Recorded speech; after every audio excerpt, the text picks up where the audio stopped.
Hello everyone, how are you doing? This is MD Tech here for another quick tutorial. In today's tutorial, I'm going to show you how to resolve if your anti-malware service executable is experiencing high memory or CPU usage on your Windows 11 computer. So this should hopefully be a pretty straightforward process, guys. And without further ado, let's go ahead and jump right into it. So we're going to start off by opening up the search icon and type in Task Scheduler. Go ahead and open that up. Should be the best match. Double click on the Task Scheduler or Library folder. And then do the same thing for the Microsoft folder. Same thing for Windows. And now you want to go down to Windows Defender. Just left click on that. And then there should be a few items over here on the right side. Double click on each of them, one at a time. Run with highest privileges, uncheck that box, and then select conditions. And then uncheck anything that's in here. That gives you the option to uncheck. So uncheck that, select OK. And you can do that for all of the items in this list here.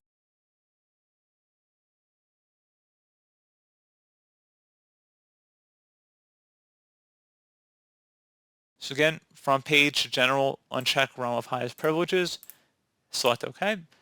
And then you want to do conditions, you want to uncheck the power option. So I closed out of it for the last one before I did it, but you guys saw I went back in there and took care of that and then select OK. And then once you know what that, you will need to go ahead and close out of here and restart your computer.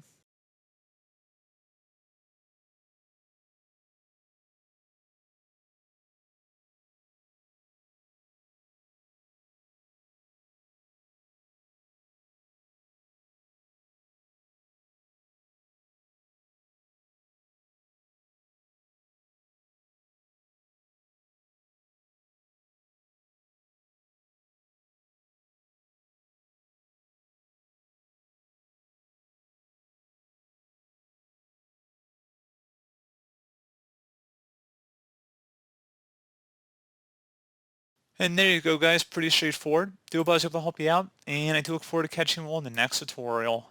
Goodbye.